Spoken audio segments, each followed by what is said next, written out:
Hi guys, it's me, Mikais Ganap, 23 years old, 5 years CKD patient. Tara, samahan niyo pala ako ngayong araw sa bahay.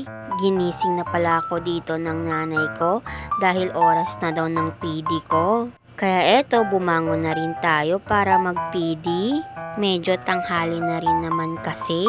After ko palang mag-PD dito ay kumain na pala ako ng umagahan ko. Adobong manok pala yung ulam ko ngayong araw. Nung mag-second exchange na pala ako sa PD, ako lang pala yung mag-isa sa bahay. Kaya eto, self lang. Ano daw? Kaya eto, ako lang yung gagawang mag-isa. Yakang-yaka talagang mag-PD kahit mag-isa lang. Basta kompleto yung gamit na gagamitin. As long as na may PD solution ka, alcohol, at yung weighing scale. Ito pala yung hinahawakan kong bagbag. Dito pala natin i-drain yung nasa tiyan natin. Yung solution na i-drain natin ay sumasama na dun yung mga toxin sa katawan natin. Iniiwan ko palang 6 hours sa loob ng tiyan ko yung solution. At after ng 6 hours ay i-drain natin at ipapasok naman natin ng bagong solution. Depende din sa kulay ng solution kung gaano katagal mo tong iwan sa tiyan. Pag red pala yung ginagamit ko ay mostly 8 hours. At pag yellow naman ay 6 hours lang. Yung red pala isang beses ko lang ginagamit. Sa bawat araw na 4 exchanges ko ay 3 yellow yung ginagamit ko at isang red. Kung tatanungin nyo kung ano yung pinagkaiba ng yellow solution sa red solution, yung yellow kasi na solution, di siya gaanong kalakas humatak.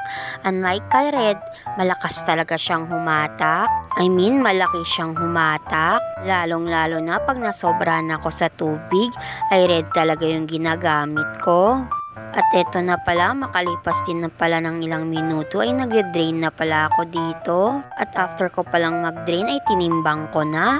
At nung natapos pala ako dito ay pinasok ko na sa loob ng tiyan ko yung bagong solution. At ayun na nga, makalipas din pala ng mga ilang minuto ay tapos na pala tayong mag-peritoneal dialysis dito. O diba, yakang-yaka lang talaga kahit mag-isa. At after ko palang mag-PD dito ay naisipan ko na lang pala manood ng movies. At syempre kakain tayo ng chichirya dito. Namiss ko rin tong kainin. Nung naghehemo pa kasi ako, ito talaga yung kinakain ko pag nakasalang ako. Kaya nakakamiss talaga. At nung maggabi na pala ay kumain na pala tayo dito. At nung matapos pala akong kumain dito ay sinubukan kong magtayo-tayo. Gustong-gusto ko na talagang maglakad. Kaya ini-exercise ko na talaga yung mga paa ko. Kaya hanggang dito na lang. Bukas ulit. Salamat!